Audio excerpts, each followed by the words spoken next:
किसी भी राज्य का नक्शा हमेशा से वैसा नहीं था जैसा आज है। ये समय के साथ बदलता रहता है और इस बदलाव की कहानी का एक बहुत ही दिलचस्प उदाहरण है बिहार। तो चलिए आज देखते हैं कि कैसे पिछले 100 सालों में बिहार की सीमाएं बनी, बटी और फिर से एक नया आकार लेती गईं। तो सवाल यही उठता है कि आखिर एक राज्य बनता कैसे है? क्या ये सिर्फ नक्शे पर लकीरें खींच देना है या इसके पीछे कहीं ज्यादा गहरे राजनीतिक और सामाजिक कारण छिपे होते हैं?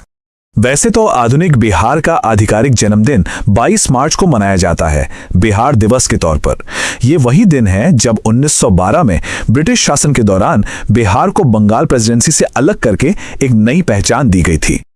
लेकिन रुकिए, 1912 की ये तारीख तो इस कहानी का बस पहला पन्ना है।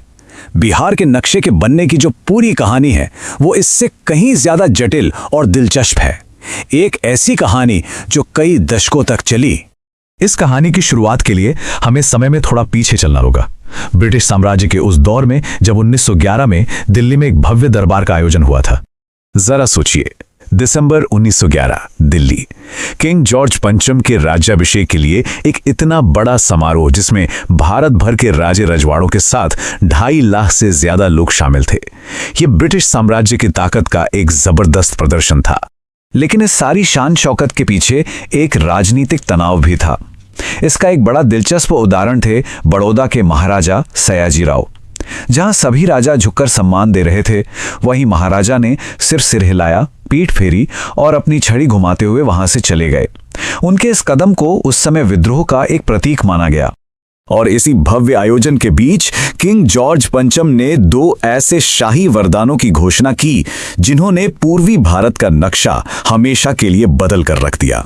पहली घोषणा थी कि बंगाल का विभाजन रद्द किया जाता है।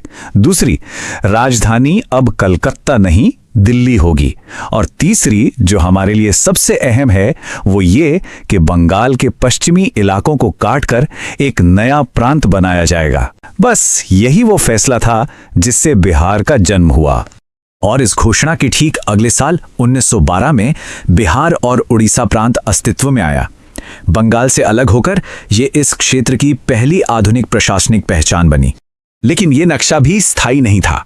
कहानी आगे बढ़ती है और हम पहुंचते हैं साल 1936 में, जब एक और बड़ा विभाजन हुआ।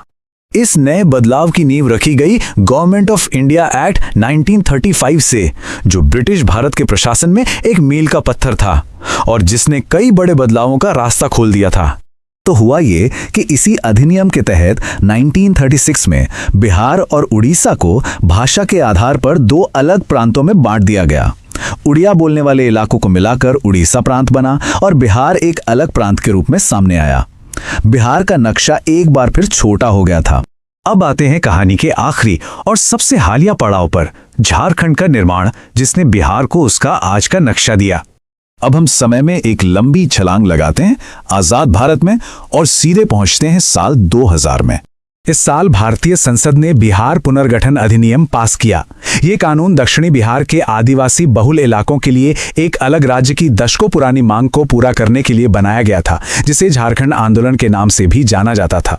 अब देखिए, इस बंटवारे का असर सिर्फ जमीन पर नहीं पड़ा, इसने बिहार की राजनीति और अर्थव्यवस्था दोनों को बदल कर रख दिया। जैसे कि ये आंकड़े दिखाते हैं, लोकसभा और विधानसभा दोनों की सीटों का एक बड़ा हिस्सा नए बने राज्य झारखंड में चला गया। इससे न सिर्फ बिहार का राजनीतिक समीकरण बदला, बल्कि राज्य ने अपने खनिज से भरपूर दक्षिणी इलाके भी खो दिए, जिसका उसकी अर्थव्यवस्था पर बहुत गहरा असर पड़ा। ये बंटवारा राजनीतिक तौर पर बहुत ही विवादास्पद था। उस वक्त के मुख्यमंत्री लालू प्रसाद यादव का ये कथित बयान बहुत मशहूर हुआ था कि झारखंड का निर्माण उनकी लाश पर ही होगा, जो इस बंटवारे के प्रति जबरदस्त राजनीतिक विरोध को दिखाता है। तो ये रही पूरी टाइमलाइन। 1912 में बंगाल से अलग होकर बिहार और उड़ीसा का बनना, फिर 1936 में उड़ीसा का अलग होना और आखिर में 2000 में झारखंड का बनना। ये लगभग 90 साल की एक लंबी यात्रा थी। बिहार के नक्शे की यह आधुनिक कहानी असल में उसके हजारों साल पुराने बहुत गहरे इतिहास से जुड़ी हुई है। ये वो जमीन है जो कभी शक्तिशाली मगध साम्राज्य का केंद्र थी और नालंदा जैसे ज्ञान के महान केंद्र का घर थी। बिहार की पहचान हमेशा से बदलती और विकसित होती रही है, ठीक उसकी सीमाओं की तरह। तो आज बिहार का जो नक्शा हम देखते हैं वो असल में ब्रिटिश साम्राज्य की रणनीतियों, भाषा के आधार पर बनी पहचान और अलग अलग क्षेत्रीय आकांक्षाओं की एक सदी लंबी कहानी का नतीजा है।